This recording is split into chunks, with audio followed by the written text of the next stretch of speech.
بسم الله الرحمن الرحیم. په پیل کې د خبرونو سرټکی. د هیواد د لنډمهاله استوګنې کمیټې له مشر سره د کډوالو چارو وزیر کتنه، د پاکستان له سفیر سره د صنعت او تجارت وزیر ملاقات، او دا چې د ایران د بهرنیو چارو وزیر له امریکا سره له خبرو اترو وروسته خوشبین دی. د لوی او مهربانه خدای په ثنا او ستاینې سره درنو لیدونکو سلام. د نن ورځ خبرونو ته ښه راغلاست. نن یک شنبه د 1404 کال د وریه حمل میاشتې 24مه نیټه ده. زه صادق فروتن یم. د هم بشپړ خبرونه. د کډوالو او بیرته راستنېدونکو چارو وزیر مولوي عبدالکبیر د کډوالو ستونزو ته د رسیدنې عالي کمیسیون اړوند د لنډمهالې میشتېدنې کمیټې له مسؤل مولوي نصرت الله طلحه سره کتلي.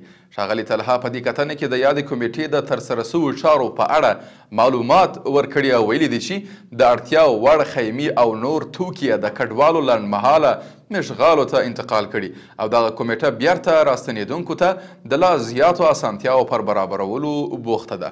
ورته مهال د کډوالو چارو وزیر بیرته راستنېدونکو هیوادوالو ته د لنډمهاله استوګن ځایونو جوړول اړین بللي او ویلي دي چې اسلامي امارت په ټول توان د راستنېدونکو کډوالو لپاره کار کوي.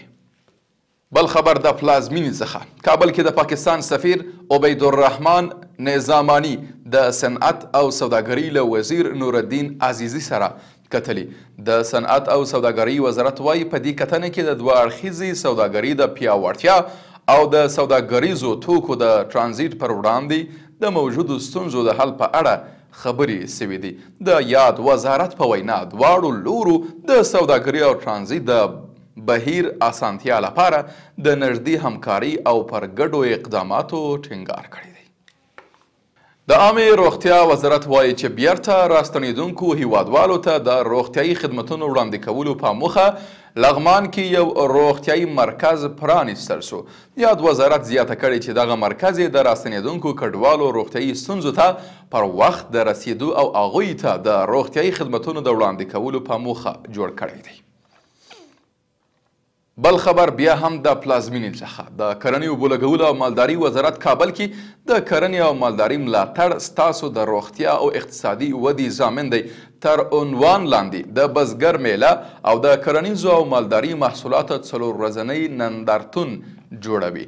د کرنې وزارت وایي دا نندارتون د روان لمریز کال د غویي میاشتې له 11 تر 14 نیټې د کابل په بادام باغ کې جوړیږي.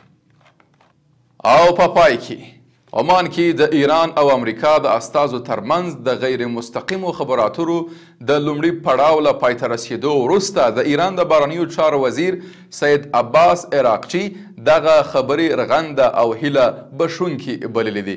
ښاغلي عراقچي پر خپله ایکس پاڼه لیکلي چې خبرې اترې د متقابل درناوي په فضا کې ترسره سوي او دواړو خواو پریکړه وکړه چې دا لړۍ به څو ورځې نوره هم وغځوي. له بلې خوا منځني ختیځ لپاره د امریکا ځانګړي استازي سټیف ویټاکاف هم ټینګار کړی چې دا خبرې مثبتې او رغونکې وي.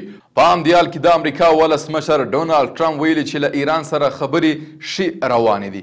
باید وویل سي چې د ایران او امریکا د استازو ترمنځ غیر مستقیمې خبرې پرون شنبه د عمان په پلازمینه مسقط کې د دغه هیواد په کوربتوب ترسره سوي.